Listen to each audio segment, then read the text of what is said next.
Hey guys, this is episode 60 of Stand Up. My guest today is Professor of Pediatrics and Dean of the National School of Tropical Medicine at Baylor University, as well as the co-director of the Texas Children's Hospital Center for Vaccine Development, Dr. Peter Hotez. And guess what we are talking about? Hello, everyone, and thank you for joining me here in the classroom of life that is Stand Up with Pete Dominic podcast. Every episode, we learn from experts and other interesting folks about the issues that matter the most to you, your family, your community, your planet, your life. The election and a pandemic are on everybody's mind, so I've been doing a lot about that. Last week, I posted 5 episodes on those issues. Well, really 4, and 1 on the Supreme Court with Eric Siegel about last week's case being argued about women's reproductive rights. I highly recommend you go back to listen to those if you haven't already. I could not do any of these episodes of the podcast without the paid subscriptions of almost 400 people using the Patreon app. And now I'm doing something new, doing my best to give you guys something back for your money, your paid subscription. Starting 2 episodes ago, I've started plugging anything patrons of this show and my work want here on the show itself. So whether you have a product, business, or service you want to advertise, or just want to plug something like a book, documentary, or nonprofit, then sign up at patreon.com/Pete Dominic. You can message me there, and we will work it out. Today's show is brought to you by the Radio Agency. It's a national advertising agency, 100% focused on sound advertising. AM/FM, SiriusXM, digital streaming, and the fastest growing platform of audio entertainment, what you're listening to right now, podcasts. The radio agency writes and produces compelling messages that get noticed and inspire action, and they can negotiate and play successful campaigns locally, regionally, and nationally. The radio agency works with some of the great B2B and B2C brands like Zoom, Blue Chew, Sunrun, and Jenny Craig. Visit them at theradioagency.com. Click on the contact, get in touch, and in front of my friend, Mark Lipsky. Mark is a really cool guy. He's been a really big supporter and friend of mine. He's a patron, like many of you. He's also the CEO of The Radio Agency, theradioagency.com. Sound advertising, theradioagency.com. Check out Mark. He's a really cool guy. And now, before we get to my interview with Peter Hotez, Dr. Peter Hotez, let's check in with my mom in upstate New York, see how she's doing with all the coronavirus fears. So how are you dealing with the coronavirus? You concerned? Well, yes, concerned, but I'm not going on a cruise anytime soon, but I'm not overly concerned. We wash our hands carefully, and we try to avoid situations where we'll be exposed to a lot of people, I guess. You're not going to any conventions or gatherings or church? Well, you don't go to church. Nope, none of that. Are you paying close attention to it? Are you watching the news? Are you looking at Facebook? What do you? I don't watch the news. I read it. I hear it. I listen to your podcasts. I don't watch the news. It's too. We just don't like to watch the news. How much would you say the coronavirus is on your mind? How much of your day do you spend or thinking about it at all? It's constantly on things where in the newspapers, it's constantly being talked about. So it's hard to avoid it, but I don't dwell on it. Then I wouldn't live. We couldn't do anything. Right. Are you guys stocking up on anything? Are you panic buying?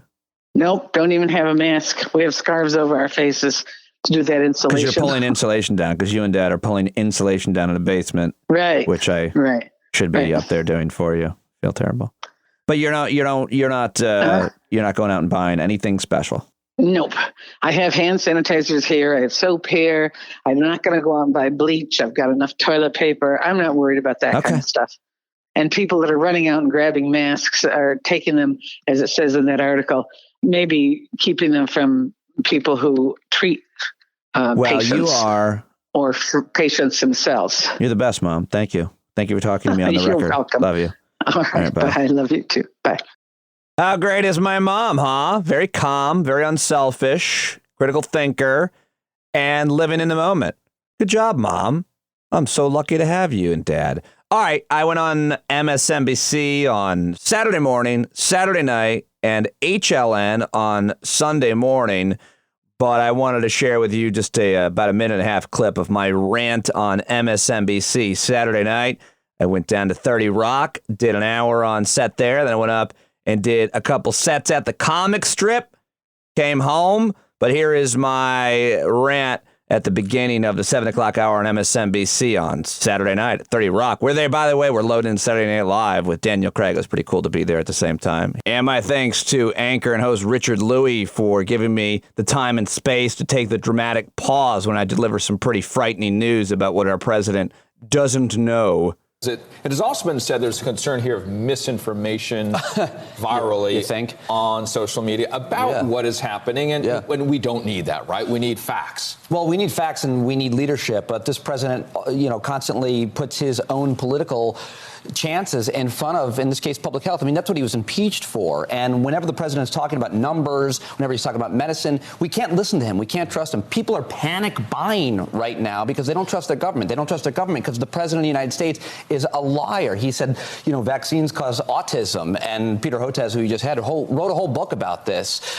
Vaccines didn't cause Rachel's autism. His daughter has autism. But now the president is desperate for a vaccine. He used the Sharpie on the hurricane. He believes climate change was a hoax. And I just read this as you were talking here, looking at the Washington Post reporting. I didn't know this. On Friday, the president of the United States said that he did not know that the flu killed people. The flu killed his grandfather in 1918, Friedrich Trump. The president of the United States is not fit for this office or for this responsibility. And politically, it's the least important thing.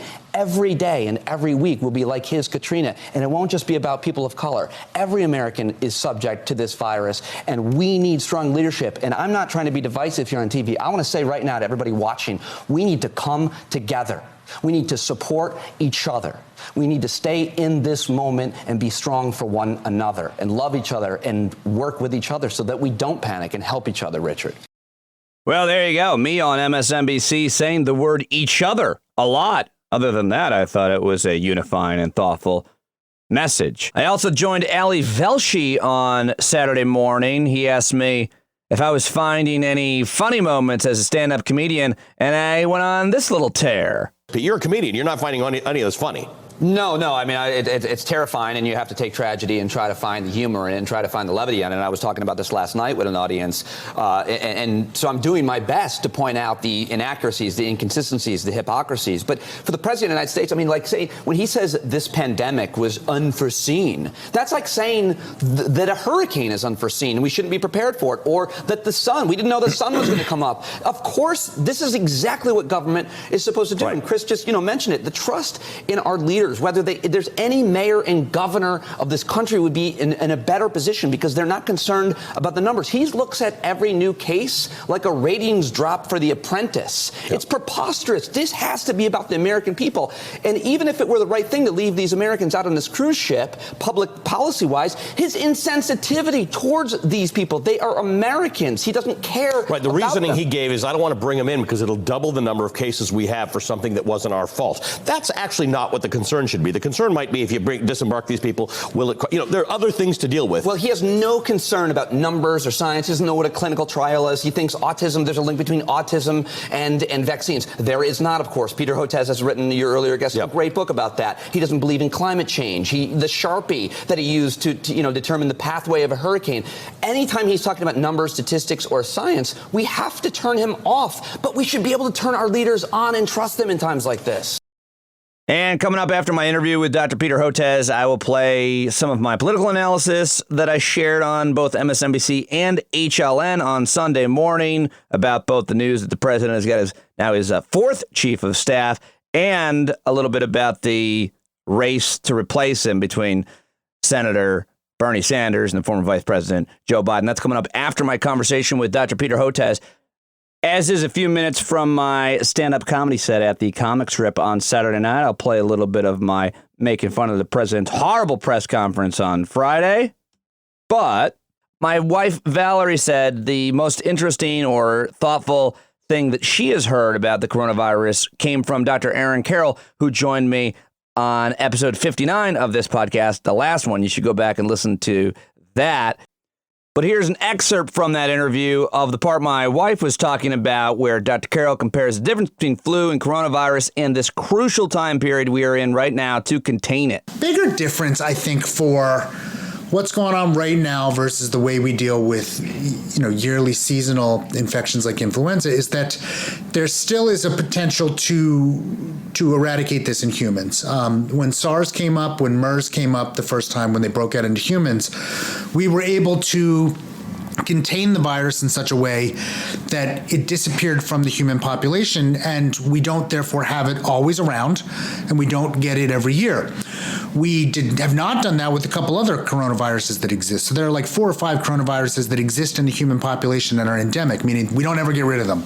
They're always there. They cause colds. We don't really notice them or care about them. Influenza is another virus we didn't ever contain, and it changes, and so it's always around. It comes back out yearly, seasonally. We have to deal with it.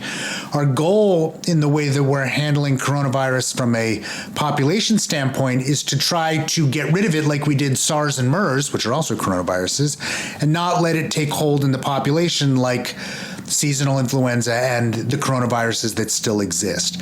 So when we talk about quarantining and when we talk about trying to limit contact, and we do that in ways that we're not necessarily doing, say, with influenza, it's because we still have a hope that there's a way we might eradicate this from the human population and not have to deal with it every year. The bad outcome would be that this takes hold in such a way that it never, ever goes away, and if we don't find a vaccine for it, then we're going to be dealing with it every year. Like the flu. Yeah. Now, of course, we don't yet know even enough to know that it's the kind of thing. Is it the kind of thing you get once and then never again?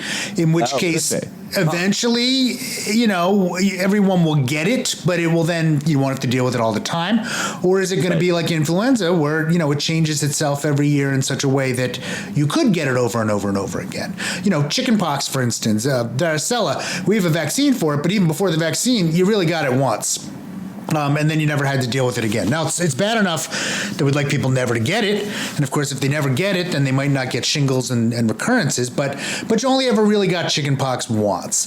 Will this coronavirus be like that, or will it be like influenza? We just don't know. And so there are a variety of ways that this could play out. But certainly the best case scenario would be containment and eradication, in which case, like SARS, like MERS, it goes away and we don't really have to deal with it anymore. All right, we go from Dr. Aaron Carroll, who sets us up perfectly for my guest today here, episode 60, Dr. Peter Hotez. On Twitter, at Peter Hotez, the author of Vaccines Did Not Cause Rachel's Autism, My Journey as a Vaccine Scientist, Pediatrician, and Autism Dad. I learned a lot from my conversation with him. I'm really glad to have him, and he awkwardly flatters me at the very top here.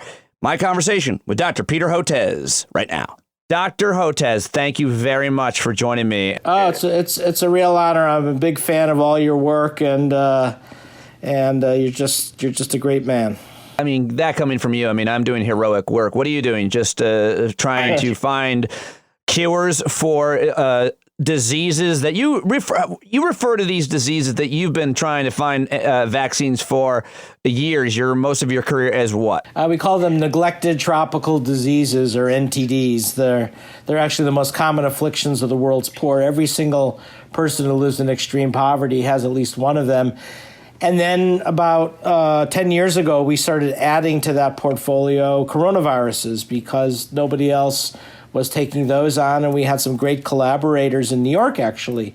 There's a great institution in New York called the New York Blood Center, where it had some great virologists who had this great idea to make a better and safer coronavirus vaccine. They approached us because they know we can make vaccines in the nonprofit sector, and nobody else was interested. And so we wrote a grant together with the NIH, and it got funded. So that's that story. So you testified in front of the U.S. Congress. It wasn't your first time, but this last week, and I read your testimony, and basically what a lot of people are quoting you, I think, is that you were researching of an answer and a vaccine for what we are now seeing, and you ran out of funding. Do I have that right? Well, the grant ended, and it had time limits on it, and it was a great grant and allowed us to actually make this vaccine and have it manufactured at Walter Reed Army Institute of Research, which is a fantastic organization that we've been partnering with for years also. And it was manufactured, and then it was like, okay, now what? And we wanted to move it into clinical trials. But it was 2016, we couldn't get anybody interested in coronavirus vaccines. Nobody cared. And we even worked with some biotech consultants to sort of hunt it around to see if they could identify any investors at all, because we have limited capacity for doing any kind of business development, being an academic organization. And they struck out as well. And fortunately, my science partner for 20 years, Mary Elena Bottazzi, Dr. Bottazzi, had the wisdom to say, well, maybe one day someone will come along. So she kept it on what's called a stability protocol, because you have to show to the FDA, to the regulators, that the stuff is still good. It hasn't been broken down or corrupted. So we've been testing it every 6 months. And without really having any hope that this was going to go anywhere, until the Chinese scientists started putting up information on a preprint server put out by Cold Spring Harbor Laboratories, which is also not too far from you on Long Island, called BioArchive. And this is a great preprint server where scientists have agreed to put up data that they could publish later, because it takes time to get a paper through a journal. And they were putting it up, and I was looking at this. I said, "Oh my God, the new virus, this what some people are calling SARS-2." So we developed a vaccine for the first SARS in 2003. Now they're calling this new COVID virus SARS-2. The new virus that we're all dealing with now, it's COVID-19, coronavirus, or SARS-2. Go ahead. SARS-2, was about 80% similar and bound to the same receptor. And I said, oh, my God, our vaccine that we've got in the freezer that's still stable, we have about enough for maybe 20,000 doses, could actually be repurposed for this new coronavirus. And we've been on phone calls and teleconferences ever since, trying to figure out how to make that happen and move it into clinical trials. So given what you know, we're hearing separate things from certain officials and scientists like yourself in terms of how fast a vaccine could be developed. We are hearing timelines like months and years. Which is more accurate, knowing what you know and the work that you've already gotten done on it? Yeah, there's a lot of bullshit out there. There's a lot of biotechs, and I'm not happy with them being very aggressive, putting out press releases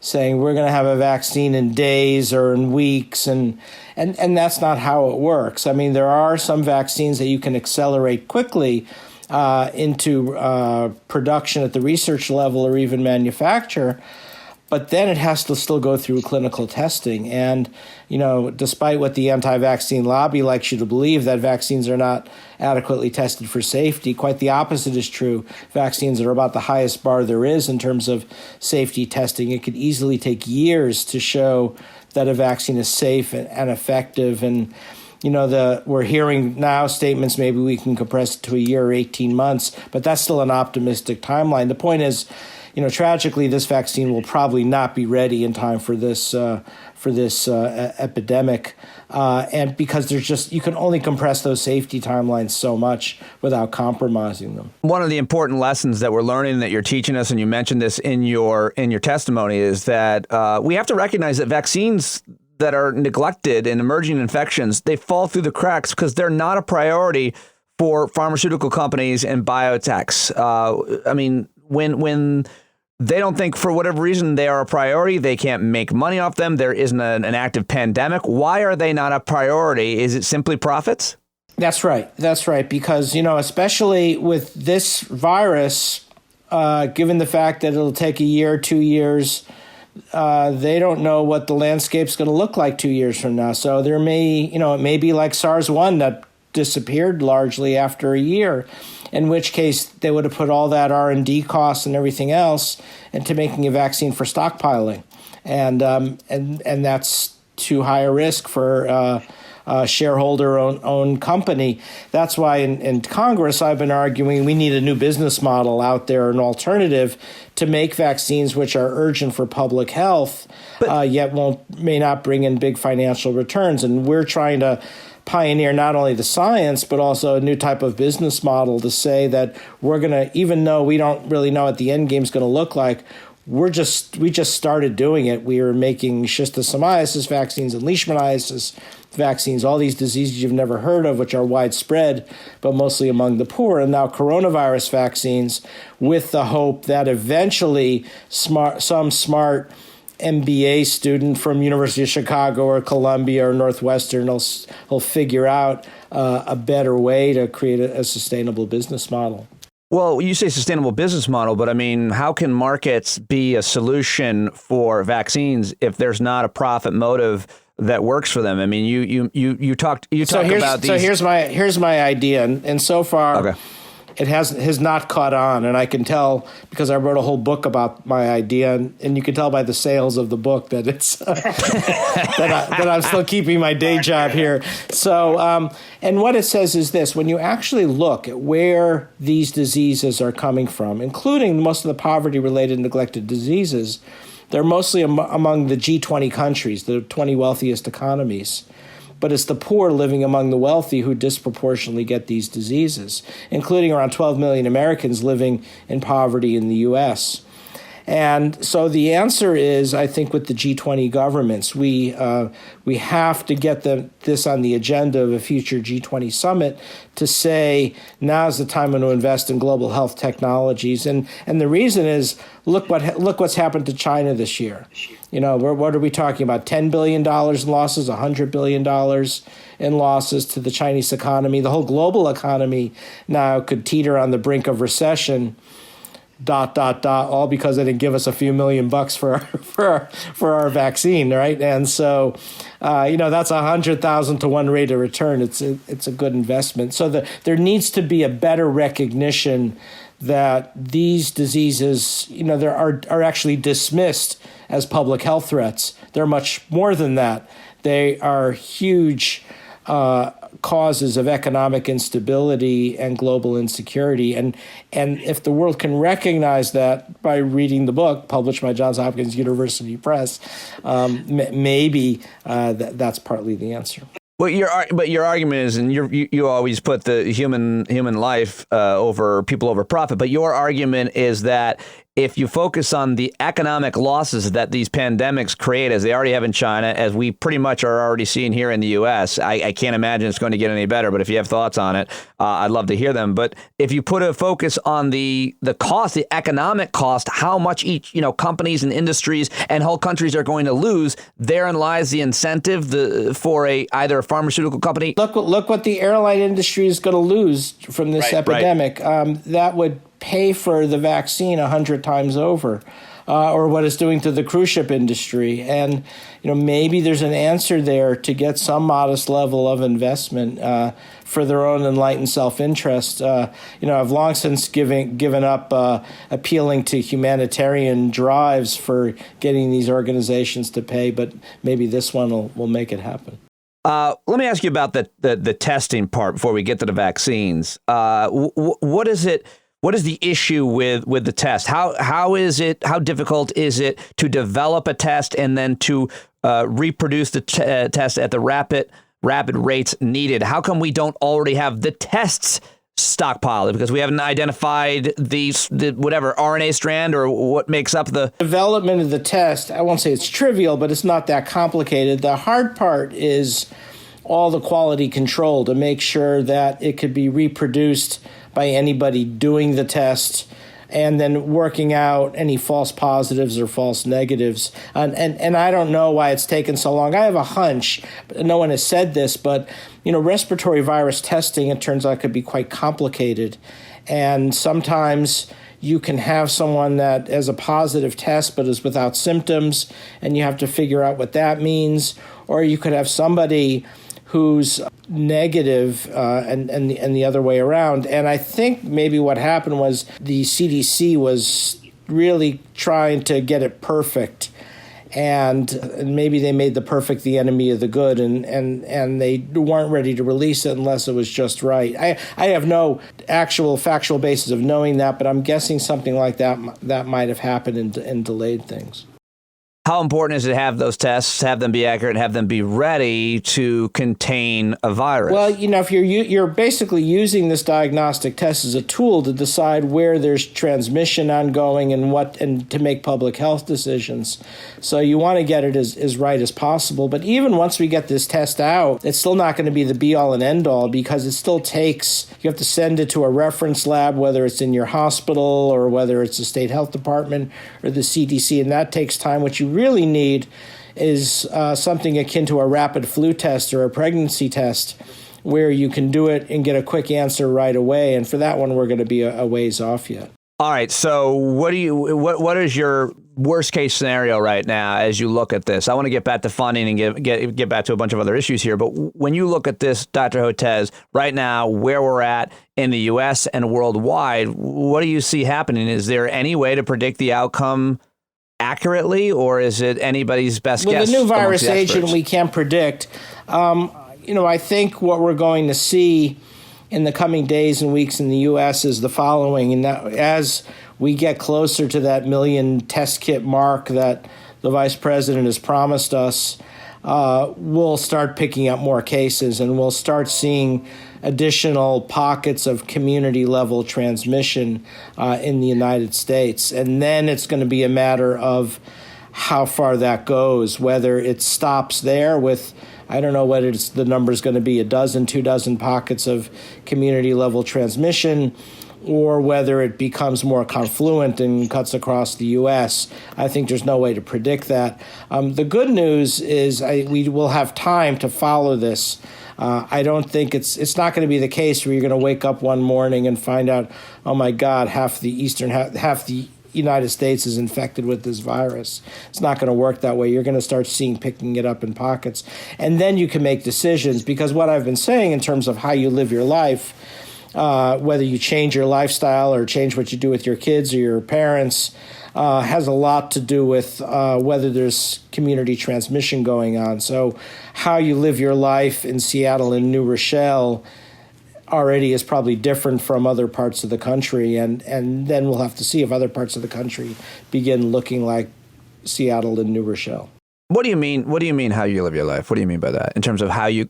Yeah, I mean, once community transmission starts, then you're going to want to protect your family members, and the ones you're going to want to worry about the most, based on the experiences that we've seen in China and Korea and pockets in the U.S., are people in your family over the age of 70, those with debilitating conditions. At that point, you'll probably want to either decide whether or not their nursing home or residential facility is safe, whether they come and live with you, whether you keep them, how you isolate them, because these are hard decisions to make, because as we know, for older people, social isolation is in itself devastating. And we're hearing some physicians on TV now saying to recommend isolating those older individuals now, and I've been pushing back against that. I said, look, wait till there's community transmission, because there could be a huge downside to that as well.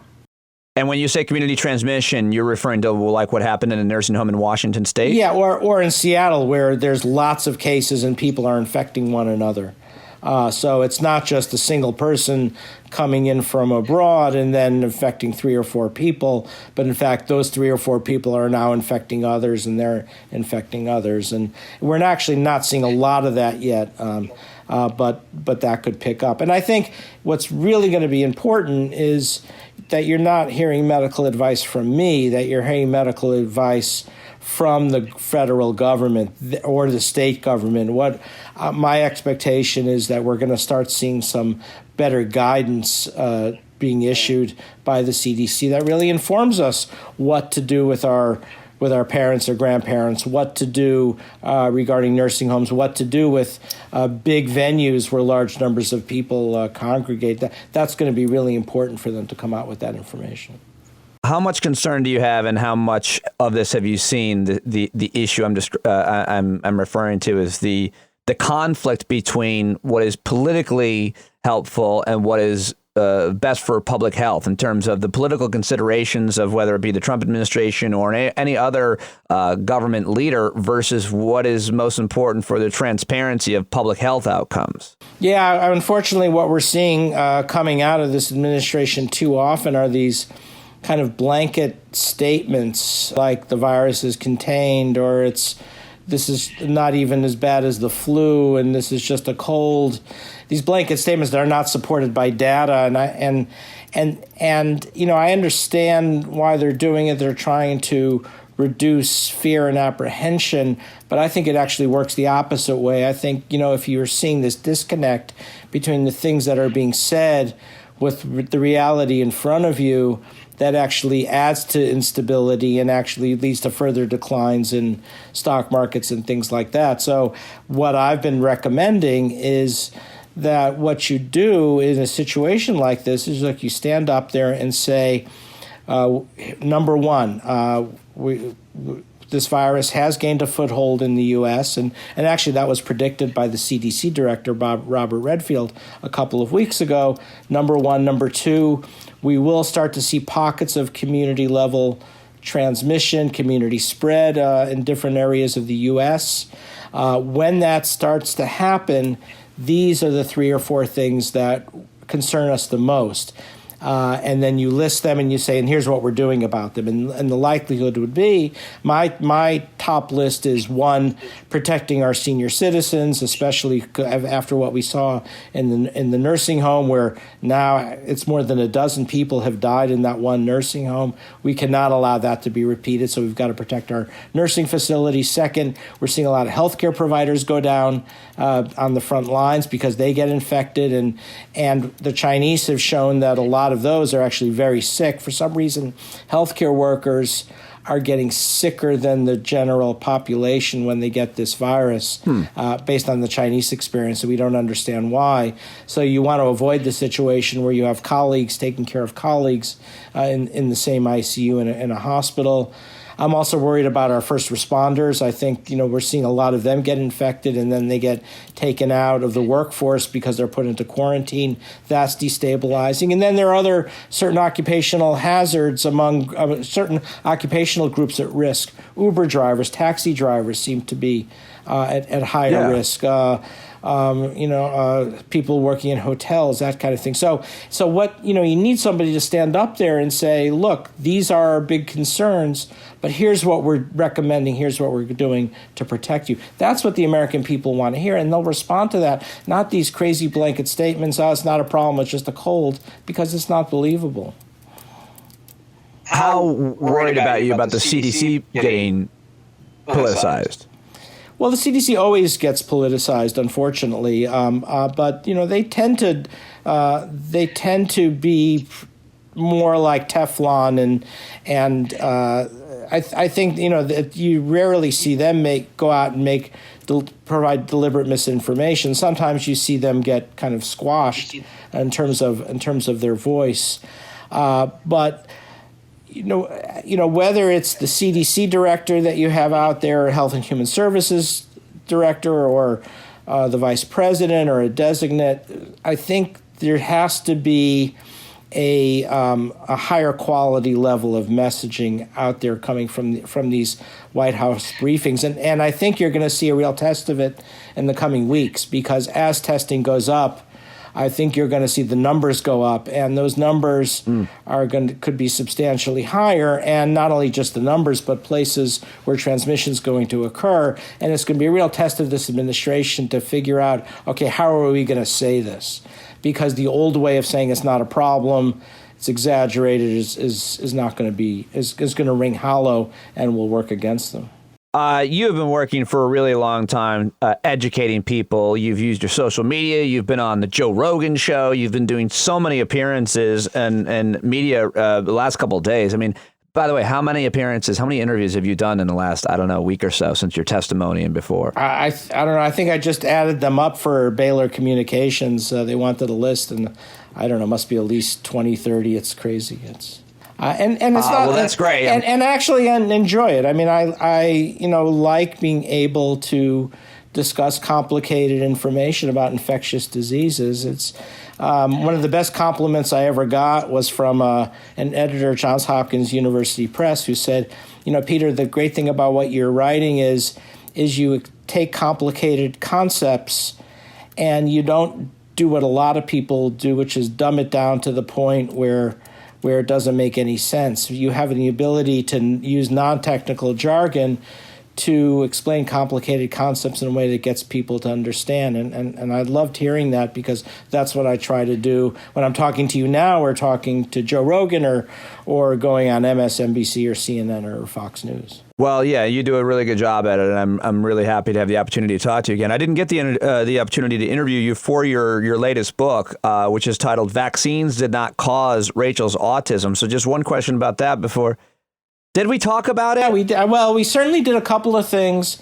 In fact, you were one of the first that really was willing to talk about this. So I admire your courage for it, because, a lot of people in the media don't want to discuss it because they get beat up so badly by the anti-vaccine people. So you were one of the courageous ones, and one of the first. I don't know if we talked specifically about the book, but we've certainly talked about this issue a couple of times. Well, just again on that, your daughter is now older; she's an adult, and she has autism, Rachel. And where do you think we are at in this country? Because in your testimony, you also mentioned this week in front of Congress, you talked about how serious of an issue we have with an aggressive, organized, and well-funded anti-vaccine movement spreading misinformation about the flu vaccine. They seem to be, in my opinion, I don't know how such things are measured, but gaining influence and winning over people's minds and parents and others, rather than losing influence and credibility. Where do you think the anti-vaccine movement is at right now? Yeah, I think they've grown stronger. They're certainly more politically active. Every state house hearing that anything around vaccines,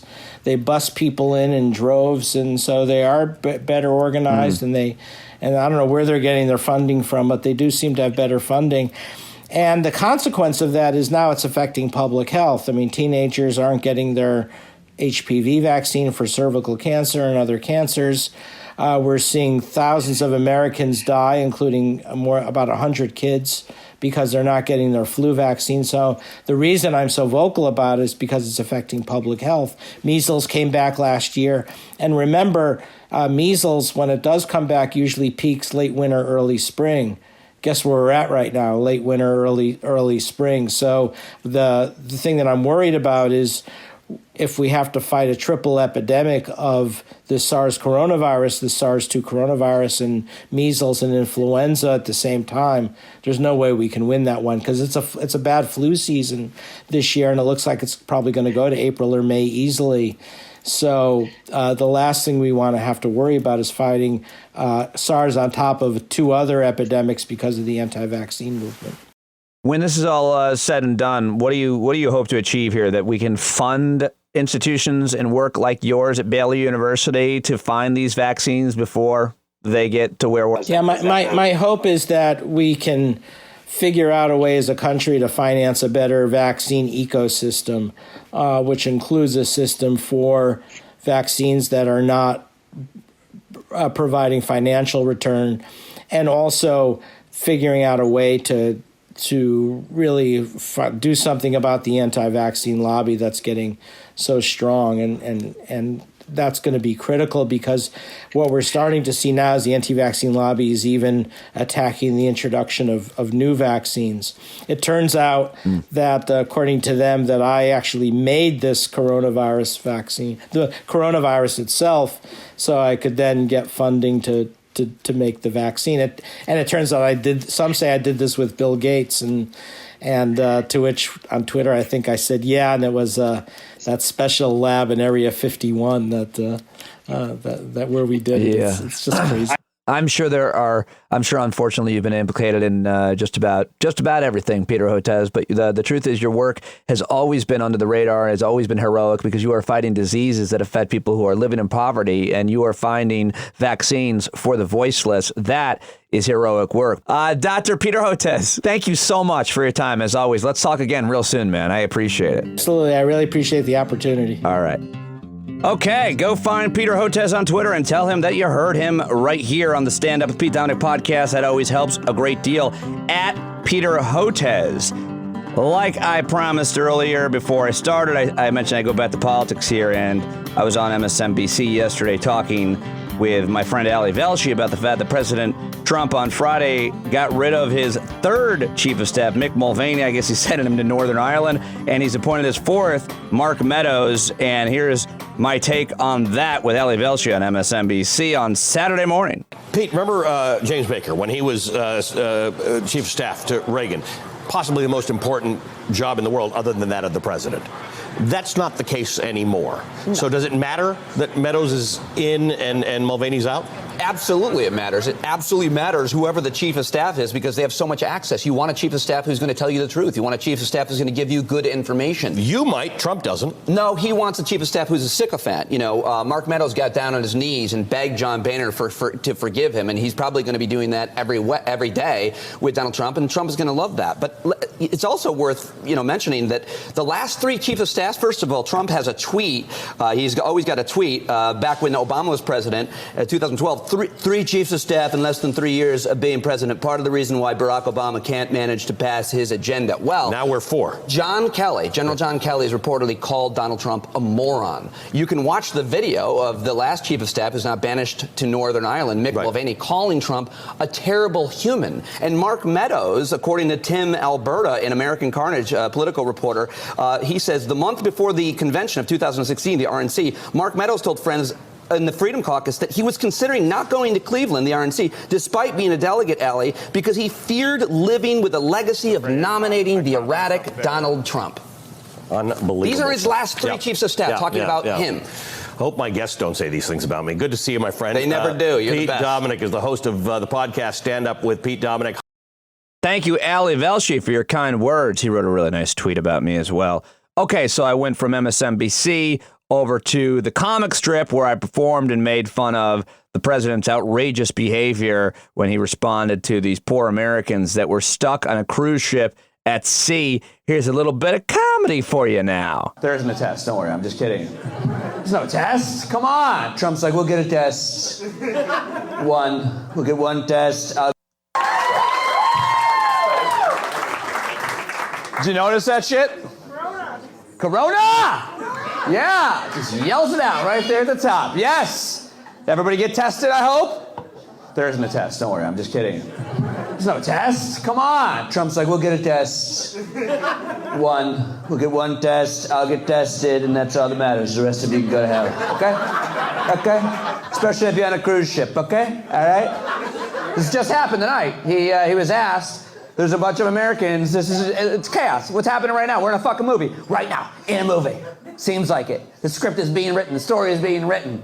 And today in the movie, the president was told there were like 3,000 Americans on a cruise ship off the coast of San Francisco where there have been 21 confirmed cases of coronavirus. Did you hear about this? This is what's happening in the movie that is America right now. And Trump was asked about it, and he goes, I just assumed... I can't even. It's so insane. He asked me, he said, if you ask me, you're the president of America. You're gonna be asked, and you should have a decent answer for almost everything. But instead, he uses a phrase like he's not president. He's like, if you ask me. And it looks like all the cameras are pointed at my face. So I think you are asking me. Here's what he said about the cruise ship. He said, I just leave him there. Okay? I leave him out there. What are we going to do? We don't need him coming here and bringing down my ratings, okay? Right now we got 25 cases. Leave him out there. Sir, these are American citizens. And while that actually, maybe that's a decent public health policy to leave these ships because they are themselves a quarantine. Maybe it is. I'm not even arguing it. But the idea that he is so insensitive when he's like, listen, if you ask me, I would just leave him out there, give him a book.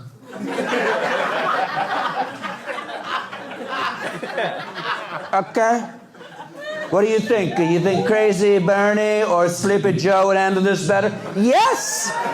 Any mayor in America would. And that lady you would handle it better. You'd be like, if you were president and you found out a bunch of American citizens were stuck and scared on a boat where there was a virus running rampant, what would you say, Madam President? Please come back to America and get some medical professional help now. You'll never get elected in America. That was way too thoughtful.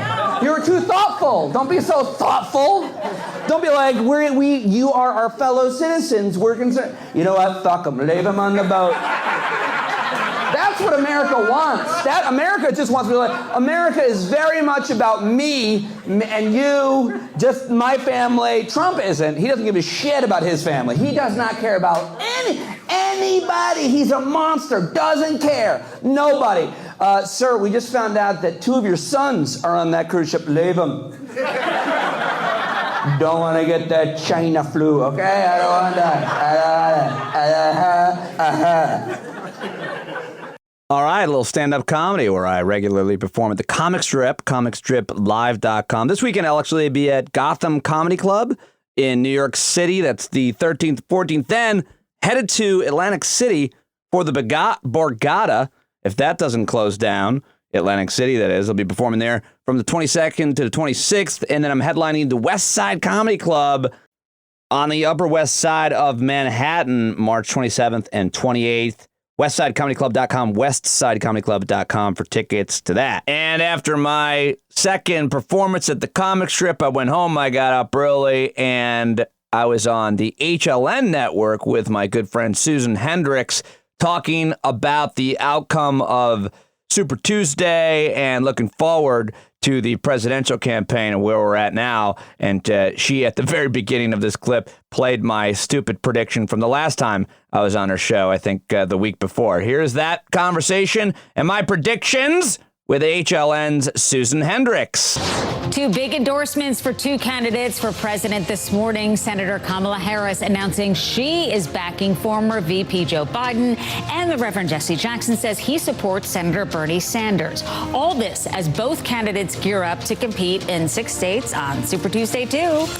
Pete Dominick, the one and only comedian and host of Stand Up with Pete Dominick podcast, joins me now. Pete, I'm not putting you on the spot here, but maybe. Just listen to what you told me earlier, and then we'll chat about it. Yep. An exciting outcome for Joe Biden and all of his supporters last night. The first time he's won a primary in 3 attempts at running for president. But yeah, the concern for Biden supporters is it could be too late. Pete, though, who could have known that that would happen? And I personally think Elizabeth Warren had something to do with it in terms of essentially wiping Bloomberg out of this race. Well, I think, first of all, I can't believe I got it wrong, Susan. I mean, I can't believe the pundits got it wrong. This was one of the most surprising outcomes, I think, his comeback, Joe Biden's comeback in the history of presidential primaries has been huge for him. But yeah, this has been such a volatile primary. You had Buttigieg surging twice. You even had a Kamala Harris surge at one point. And of course, you had Bloomberg and Elizabeth Warren still in that primary on Super Tuesday. So those factors are now out. And now it's just Joe Biden versus Bernie Sanders. And we've got 2 over 70-year-old white guys. Yay. Yeah, right. In terms of Kamala and backing Biden, how key is that? And do you think she is the front runner for a running mate for VP? And we know that could be make or break. We saw that with, I think, McCain and Sarah Palin with the bad choice there, as we saw in that election. When do you think a decision will be made? And would you be guessing that it will be Kamala? Oh, I mean, it's a really, really interesting question. Kamala Harris has a fascinating history with the Biden. She was really good friends with Joe Biden's son, Beau, of course, who passed away. But then she went after Joe Biden, as everybody knows, and it got kind of ugly there. I think Joe Biden apparently was pretty surprised about that. But I think the key word today in the world, Susan, is fear. And people are afraid of not only, obviously, coronavirus, but they're afraid of President Trump. And they are starting to get behind who they think has a better chance of winning. I can make all kinds of arguments right now as to why I think Bernie might have a better chance of winning, but it doesn't matter. Kamala Harris probably thinks Joe Biden has a better chance of winning. And yeah, she thinks she has a good chance of being on the ticket with him. But my guess, as seen for my earlier predictions, not exactly too accurate, but she's got a good shot at being on that ticket, Susan.